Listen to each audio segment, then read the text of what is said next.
Welcome to the latest episode of Faith in a Digital World here on TWR-UK. In every generation, new technologies have reshaped the way we live, connect and even understand ourselves. But few changes have been as rapid and far-reaching as the rise of social media. For today's young people, especially girls, platforms like Instagram, TikTok and Snapchat are not just apps on a phone. They're spaces where friendships are formed, identities are tested, and values are shaped. Now, these platforms promise creativity, connection, and community, yet alongside those promises come pressures. The pressure to look perfect, to be constantly available, to measure worth in likes and followers. For many girls, the digital world can feel like both a stage and a mirror, a place where they perform, but also where they compare themselves endlessly to others. That's why today's conversation matters. We're asking not only what social media is doing to girls, but also what it's doing to families, to schools, and to churches. How do these online pressures spill over into real-world relationships? And how can they affect confidence, mental health, and even faith? I'm delighted to be joined by Judith Davey-Cole from Girls Brigade Ministries. Judith has spent years walking alongside girls across the UK, helping them to discover their God-given identity, but also to grow in resilience. Together, we'll explore the hidden costs of constant online comparison, but also the opportunities for the church to be a place of refuge, encouragement, and hope. So whether you're a parent, a youth leader, or simply someone who cares deeply about the next generation, please do stay with us. This is more than a conversation just about technology. It's also about discipleship, community, and the call to nurture Christ-centered identity in a digital age. I can see that Judith Davey-Cole is with us now in our online Zoom room. Judith, first of all, it's such a pleasure to have you on the programme today. Thank you for being here. Thank you for inviting me. Really excited. It's such a great series that you're doing, but such an important topic to explore. Well, thank you so much for that. And I agree this is a really important topic. In your day-to-day life, how do you see social media shaping the identity and self-worth of girls today? Yeah, so when Ofcom reported in 2024 that 96% of children aged between 3 and 17 are online, it kind of confirmed what parents and youth leaders already knew. The digital world is no longer optional. It's the air that our young people breathe. And while the internet offers extraordinary opportunities for connection and learning and creativity, it also harbours dangers that disproportionately target girls and young women. And as the Girls Brigade, we see both sides of this reality every day. Online platforms can be lifelines for young carers who can't easily leave the house, or for those in rural areas where youth groups are just physically out of reach. And digital spaces allow us to extend friendship and fellowship and faith to those who might otherwise be isolated. But goodness me, they also expose girls to relentless pressures, toxic role models, and gender-based abuse that corrodes self-worth and mental health. The stats are chilling, if I may. 3/4 of girls and young women aged between 7 and 21 report experiencing online harm in 2024. And reports of sextortion involving girls rose by a staggering 2,600% last year, with victims as young as 11. And 81% of victims in over 7,000 offences of sexual communication with a child, so grooming, were girls. And these are not abstract numbers. They're people. They have faces. These stats are Elise, a member of the Girls' Brigade who battled eating disorders and low self-esteem, amplified by social media, and she really hit rock bottom before finding strength in faith. These stats are Caro, who wishes that she had the support of Girls' Brigade as a frightened teenager, as now a Girls' Brigade volunteer, so that others don't have to go through what she went through. And there are countless others whose lives are shaped by digital currents that they can't easily escape. And let's name the problem clearly. Misogyny has moved from the margins into the mainstream. Influencers with millions of followers openly devalue women and girls, and research shows that teenagers exposed to this content are 5 times more likely to believe that hurting others is acceptable. 5 times more likely. It's not just a cultural issue, it's a moral crisis, and as Christians must concern us deeply. These are not kingdom values, but there are things that we can do. We'll talk about some of those things that we can do later on, but it is staggering to hear those stats that you've just read out there. Now, I remember a few years ago, I took the decision to come off the main social media sites. So I came off Facebook, I came off Instagram, I came off Twitter. They were the main ones that I used at the time. Now, for me, that was a relatively easy decision to take. But I wonder if you can just explain for us why some of the girls that you work with, just coming off social media isn't an option for them. I think that the simplistic, if I can put it that way, advice to just log off, just come offline, doesn't cut the mustard. For some young people, online engagement is not a luxury, it's a lifeline. Those that are isolated, we've talked about young carers that can't always leave the house. For some, it's an absolute lifeline. But for others, coming back to that Ofcom stat, about 96% of, was it 3 to 17-year-olds online, it's a way of life. It's the air that they breathe. We can try and put controls in place. We can have conversations about the pros and cons and the benefits and risks. We can do that education and awareness, but people always find a way round things. If we might not allow online in the house, but they can maybe get it at school or with friends. So just coming offline, I just don't think cuts the mustard. I think there is a role for restricting I think it's a really important role for restricting the amount of time spent online and locking down devices so that those people you don't know can't start conversing with your children. I think there's a role for all those kinds of things, but it's out there. So we need to equip and enable and empower our young people to understand the warning signs so that they can disengage before anything untoward happens, or if they're stuck in something that they're uncomfortable about, or they know in their heart of hearts is harmful, they know what to do about it. They know who to contact. They know what steps to take to speak up. And I think the role of a trusted adult is just so important here, whether it's family or school, teachers or youth workers, but it is a really important figure.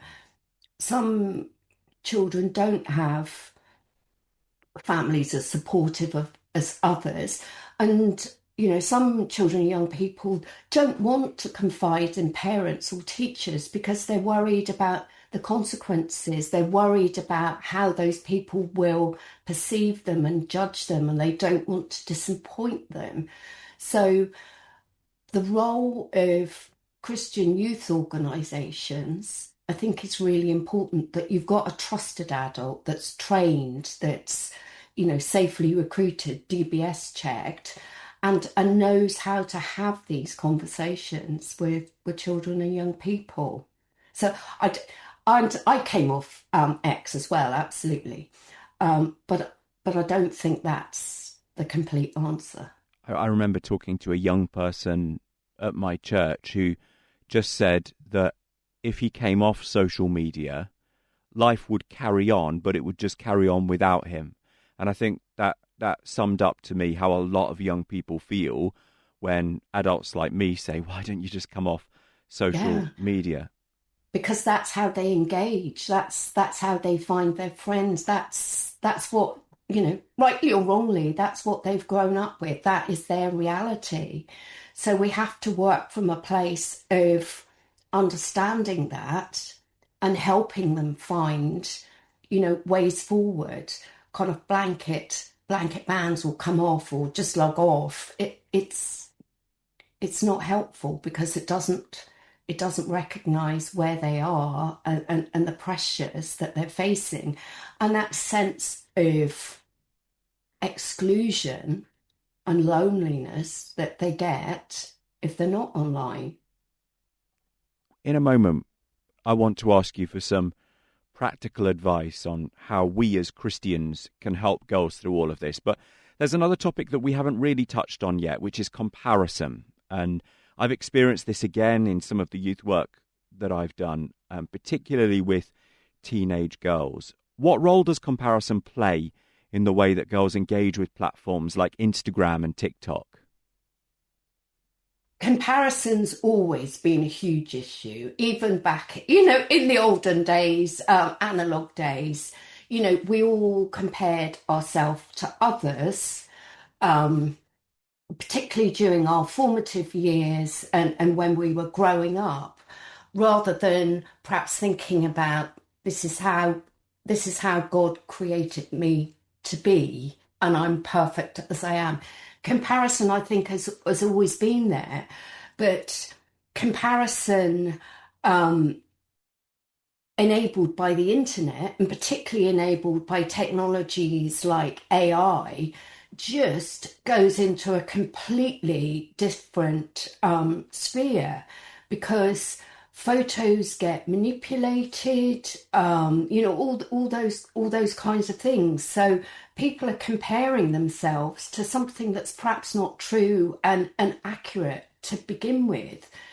And this sense of comparison and the internet, social media having such a broad reach that, an unflattering photograph of somebody can go round, hundreds, thousands of people in a flash, and then it's that just reinforces that that sense of I'm not as good as another person, I don't look the same, I'm not behaving in the same way.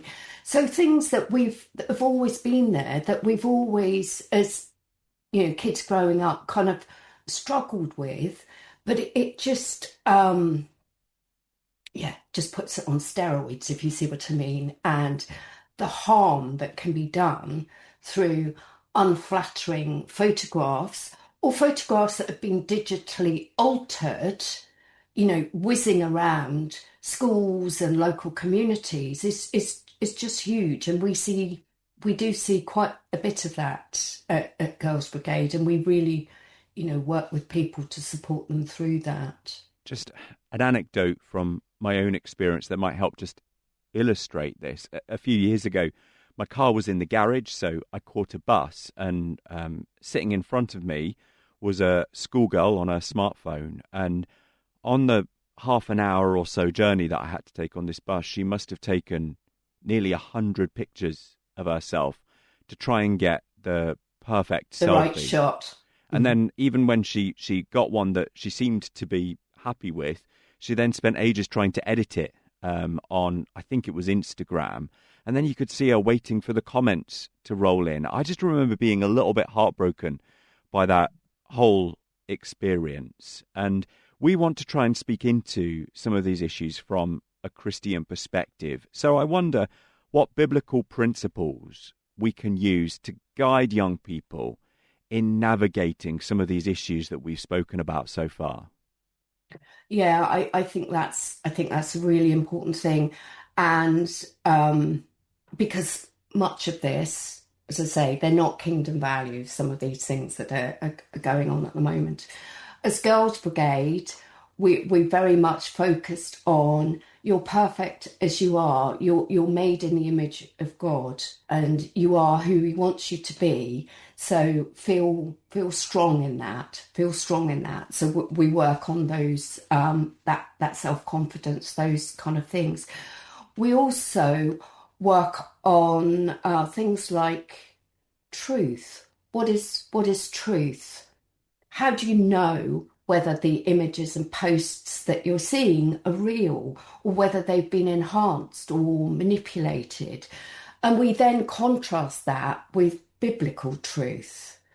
And of course, we teach them to question as well. How do I know whether this is real? How do I check?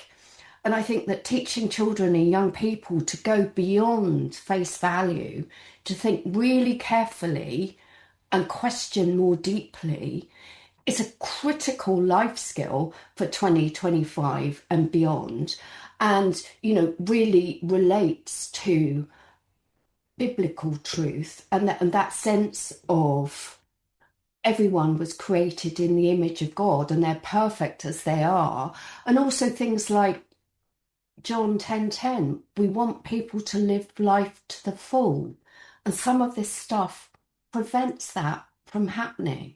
It's something that as Christian communities, I think we should be, well, we are, but I think there's more we can do to address these kind of things and to speak out about these kind of things and advocate and put in place awareness and education and all those other kinds of things. Today we're focusing on a subject that touches nearly every family and church community: the impact of social media on girls. We've been hearing from Judith Davy-Cole of Girls Brigade Ministries, who works closely with girls across the UK, helping them to grow in confidence and faith. Together we're asking some big questions. How is social media shaping the way that girls see themselves? What are the hidden costs of constant online comparison? And most importantly, how can parents, youth leaders and churches walk alongside girls to nurture resilience, hope, and a Christ-centered identity in this digital age? Now, if this conversation is resonating with you, perhaps you're a parent, a grandparent, a youth worker, or simply someone who cares deeply about the next generation, I want to remind you that you can listen back to this episode and explore other episodes in this series by visiting twr.org.uk/on-demand. That's twr.org.uk/on-demand.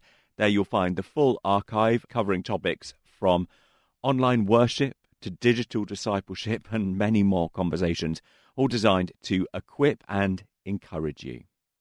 So whether you're catching up on today's discussion about social media or you'd like to revisit earlier episodes, that's the place to go. And of course, feel free to share it with friends, family, or your church community, because these are conversations that we really need to be having together. Stay with us, because in just a moment, we'll return to Judith Davy-Cole as we continue unpacking how social media is shaping the lives of girls and how the church can be a source of strength and hope in the midst of it all. Judith, thank you for staying with us there. If you could give just one piece of advice to a girl who is struggling with online pressure, what would it be? It would be reach out to a positive role model, ideally a trusted adult, but reach out and journey with someone to help you navigate these challenges, and somebody that can help work with you on this from a faith perspective, image of God, all those kind of things. So find somebody, whoever that is, if it's a family member or a teacher, that's fine. If it's not, a youth leader. And that's what I think that the role of Christian youth organisations like the Girls' Brigade can do, because there's, you know, they all talk to each other, they support each other. We work on building confidence, those life skills.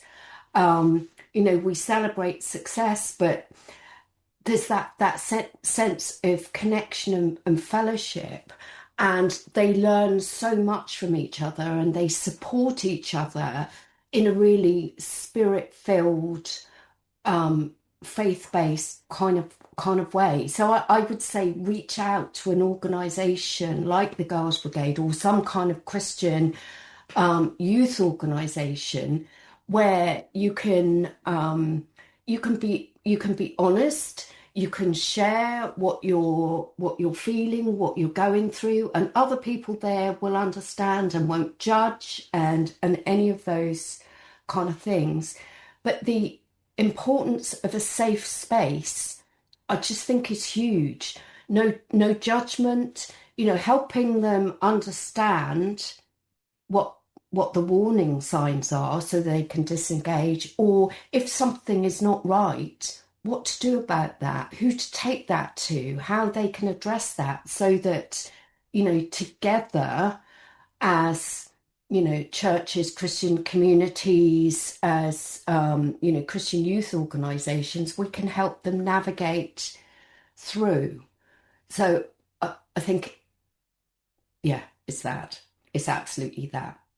As we start to bring this conversation to a close, I'm really keen to ask you if you've come across any stories in the work that you do of girls who have managed to find freedom or confidence by rethinking their relationship with social media.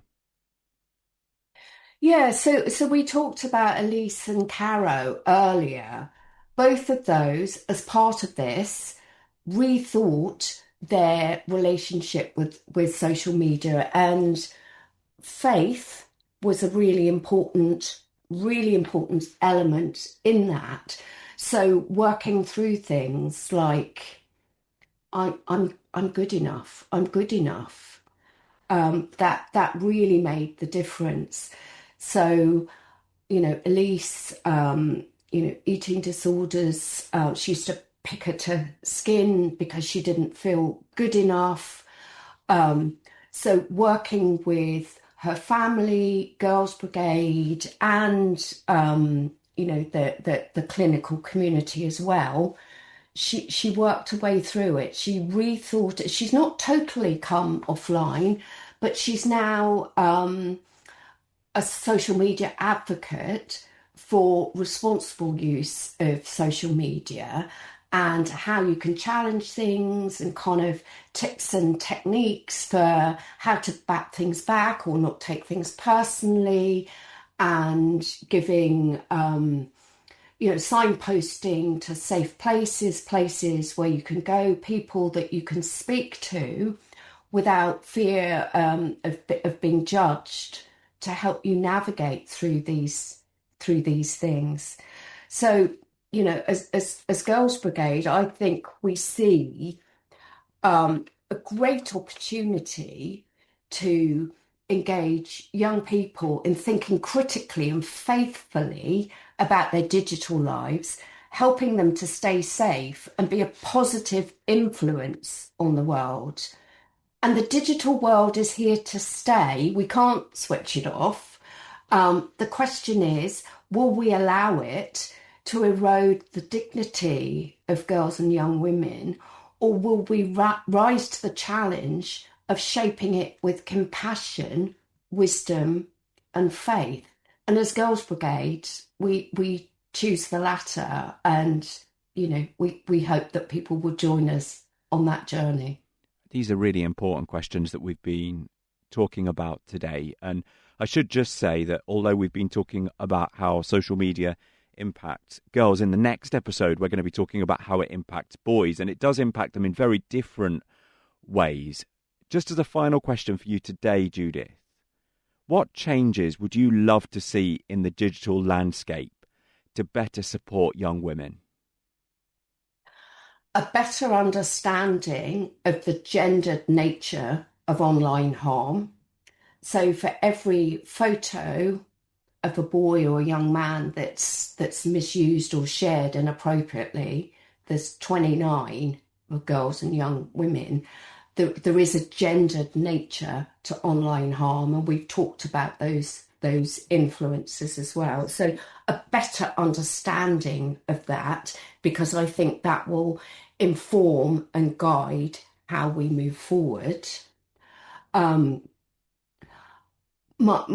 prayer is that, all girls and young women can find fellowship, friendship, faith-based, and a trusted adult to help them find their way through.